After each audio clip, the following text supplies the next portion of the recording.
You often hear people talk about how getting out into nature gives them a change of perspective. But what happens when your profession is nature on the biggest possible scale?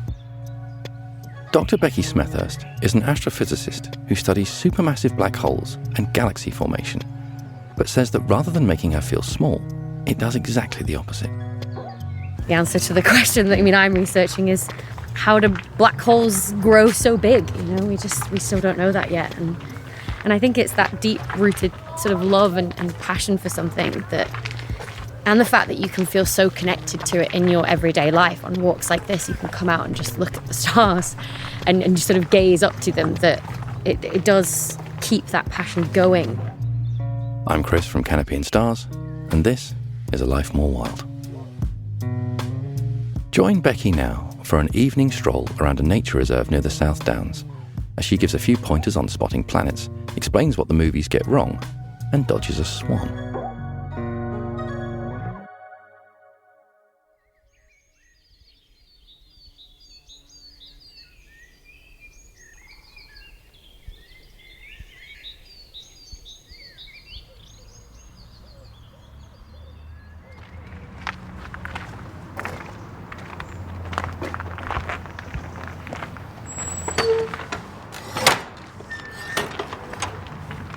So we're just coming into a nature reserve on the edge of the South Downs, and it's just about sunset. The clouds are lighting up and it's absolutely gorgeous. And I love this time of day when we're going from day to night, because it just feels like a sigh of relief that the day is done.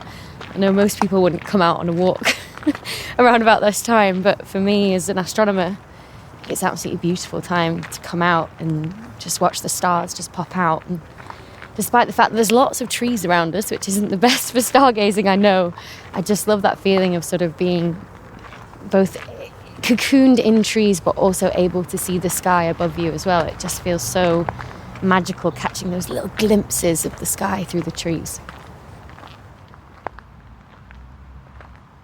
Thinking about where let's call it an obsession, because that's what it is, with space came from. It was definitely as a kid. I was a why child, and I think everybody knows a why child in that life. Every single moment you're asking why this, why that. And that natural curiosity never really left me, I don't think. I don't think it ever really leaves any scientist, to be honest. And when I was a kid, I remember seeing this star in the sky that was this reddish colour, and I just remember being fascinated by it and turning to my parents and saying, what is that? Why does it look a slightly different colour to all the rest of them? And they didn't know the answer. And at the time, as about an 8-year-old, that shocked me that my parents didn't know the answer to something. I remember sort of having to go to the local library and look it up, and we figured out that it was Betelgeuse in Orion.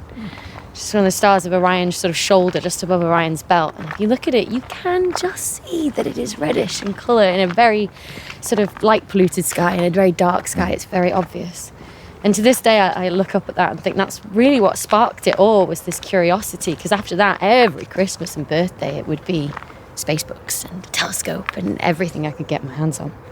We've come across some swans with a very fluffy signet, and we're just pausing to let them know we don't mean them any harm. We will attempt to walk past them.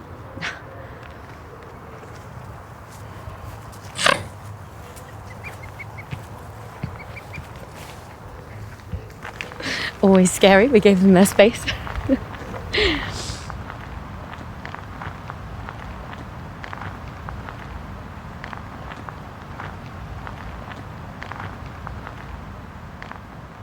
Yeah, so we've just paused a little bit by the river here, just seeing the sort of peachy, pinky, candy floss clouds through the trees all lighting up with the sunset. I just love this feeling at this time of night. It almost feels the same feeling I get in the autumn when everything sort of, calms down after the summer. All of the hiking and the camping and the endless weddings and stuff, and it's finally like you get to breathe and retreat back inside for when the darkness sort of comes. You get to light a fire and get all cozy. Or light a fire outside and get cozy looking up at the stars. It's a similar feeling I get for every sort of sunset.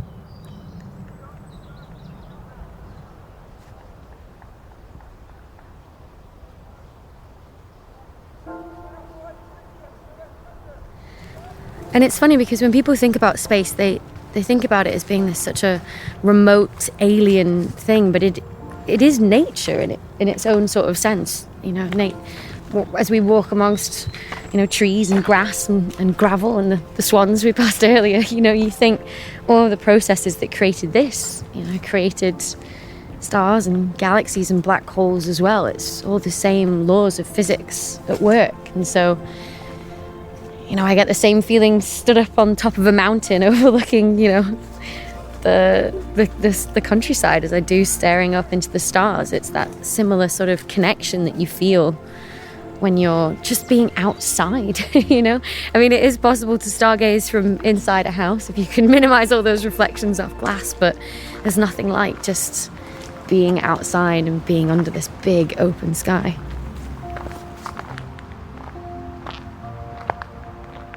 Some of my best memories have been at work up a mountain in an incredibly remote location away from light pollution, using professional telescopes that are tens of meters across in terms of their mirror, and you essentially set it going for half an hour, staring at this one patch of sky for half an hour to collect as much light as possible. And you think, well, what am I going to do in that half an hour? Twiddle my thumbs, sit inside, scroll my phone? No, I'm going to go outside and just look up at the sky for that time and just take it all in, because I'm literally in such a privileged position to enjoy a sky like that is so dark, because there's so many of us, we live in such a light polluted area that you lose that connection to the sky, and we don't have that privilege of seeing the Milky Way arching out overhead every night.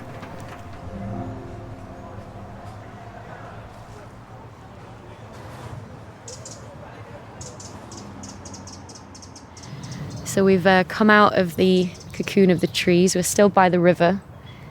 Really the highest thing around us now is lots of reeds, but we've got a much better view of the sky. It's really open. The sun is set now, starting to get into sort of twilight time.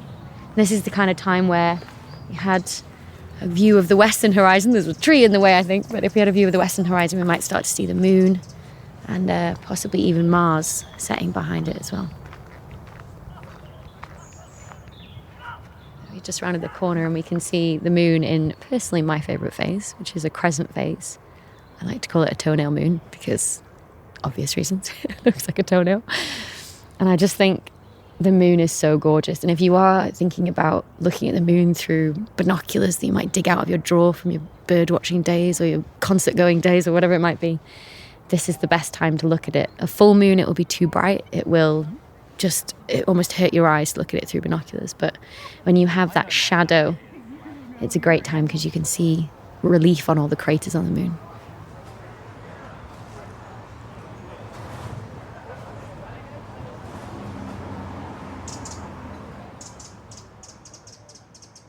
So I finished my PhD in astrophysics a few years back now, so 2017.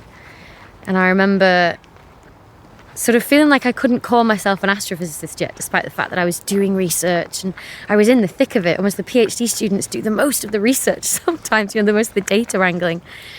But that first sort of job where you get hired by a university and it officially says, astrophysicist on your contract, your job contract that you sign, it's sort of surreal, especially because I think we've all grown up in a world where the word astrophysicist is used by Hollywood movie script writers to just mean generally intelligent person.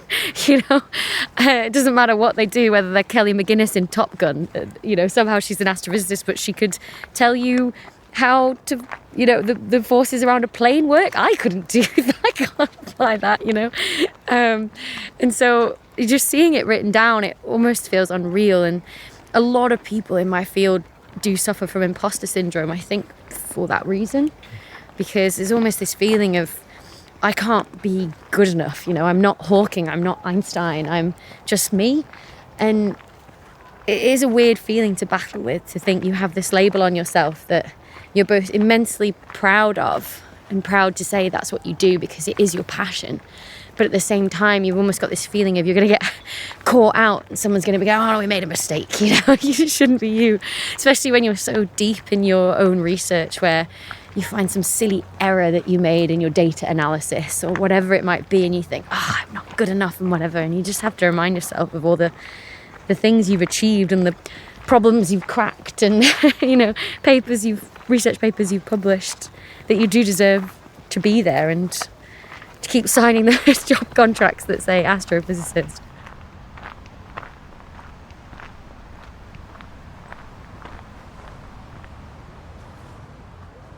So we've shifted out of a gravel path now and we're walking across a boardwalk that's over all of the reed beds.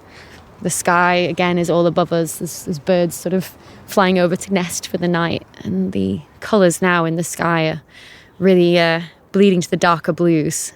And we're leaving behind those peaches from before. And it's looking spectacular. I'm on the hunt for more and more planets, but there's some clouds that do look beautiful, I'll give them that. But they are an astronomer's bane and they're slowly encroaching on us. As is the way if you are a UK astronomer, I think.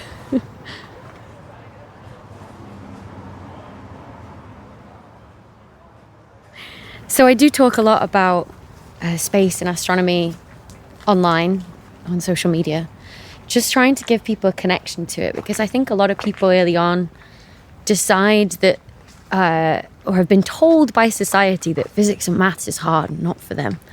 And they cut themselves off from this wonderful thing that is like, you know, getting out and enjoying nature. And I personally think if you look at the night sky, yes, just in itself it is beautiful, but it becomes ever more beautiful when you know what you're looking at.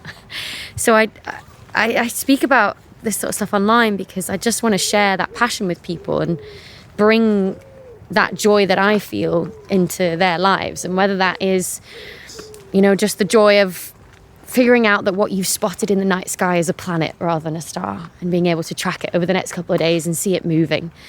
Or whether that's the joy of understanding the big latest research that's come out, you know, and being able to say, you know, at your next dinner party, oh, well, I know what this means because, you know, I heard this astrophysicist explain it, you know, like we were just friends grabbing a coffee. And that's what I try and do is almost translate the words that me and my colleagues use to communicate with each other into everyday language. You know, I've always got my mum in mind when I'm sort of explaining, you know, this is the latest finding from, say, the James Webb Space Telescope or something. I'm thinking, you know, how do I explain it to my mum? And that comes with a lot of analogies, I guess. Rubber sheets, bowling balls, wine glasses with stems, and candles is one of my favourites to explain how light can be bent by massive objects due to gravity.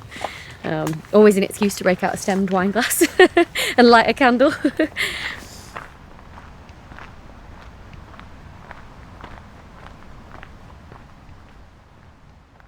Sort of coming to a part of the boardwalk where the trees are encroaching back on us, and because it's getting darker now, it really does feel like walking into a bit of a black hole.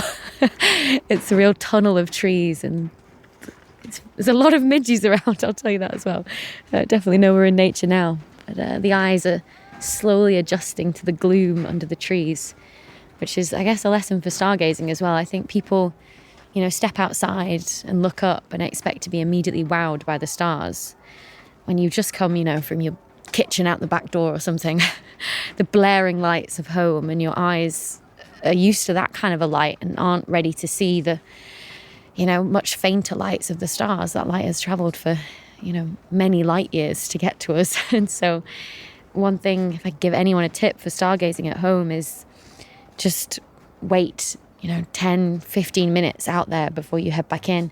And I think one of the really fun things to do is actually to almost stand in the dark of your kitchen for 10 minutes before you go outside and then look up, because then you'll get that much more of a wow moment when all the stars pop out that you know, didn't expect to see because your eyes haven't adjusted yet. It's, you know, it's the same thing when you go to bed at night, turn the light off in your room and you go to sleep and you can't see a thing. But if you wake up in the middle of the night, your eyes have adjusted, pupils have widened, and all of a sudden you can make out all of the shapes in your bedroom again. So, you know, give your eyes that opportunity to adjust and enjoy the night sky in the dark as it should be.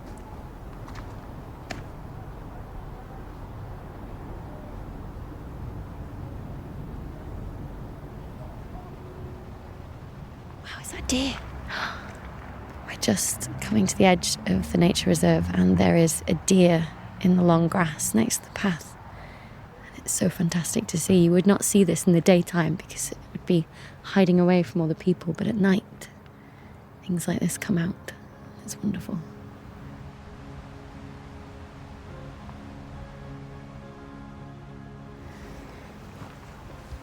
One of my favourite things is to see people discover the joys of the night sky as well. So my favourite planet is Saturn. It's beautiful. I mean, it really is. You take one look at it and you fall for it, you know. If you like it, you should have put a ring on it.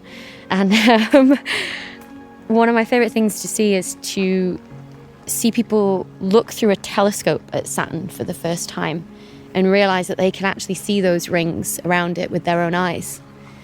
And the joy on their faces is something I just wish I could bottle and take with me everywhere I go, because it really is one of those life-altering moments, seeing it, and it, you know, it puts people on the path to, you know, more curiosity, perhaps kids as well, especially. I remember when I first saw it through a telescope, it really did change how I viewed the world and around us, and felt a lot more connected to the stars and to space. And I think I'm quite glad I still have that, because doing what I do, you know, so deep down in data all the time, you could feel quite disconnected from it now, but I still get that joy of seeing things through a telescope, or even just going outside, putting a blanket down on the grass and just lying under the stars and seeing the Milky Way stretch overhead, you know, the light of millions of stars that are so far away you can't see them individually and they all blend into one.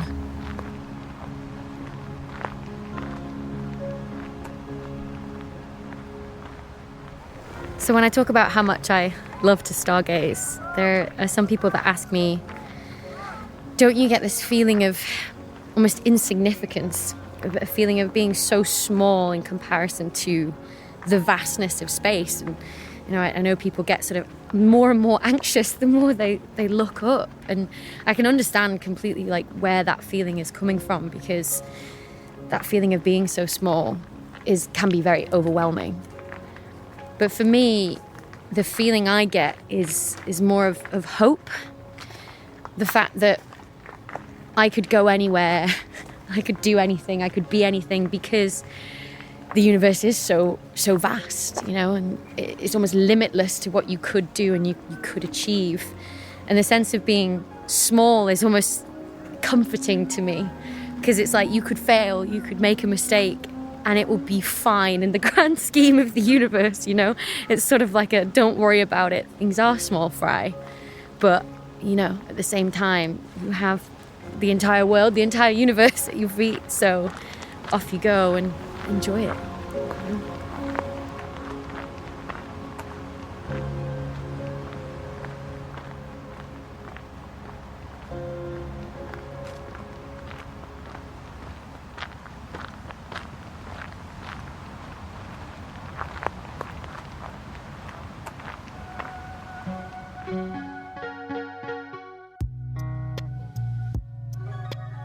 Maybe next time you're out at night, wherever you are, you'll stop, look up and see what you can see.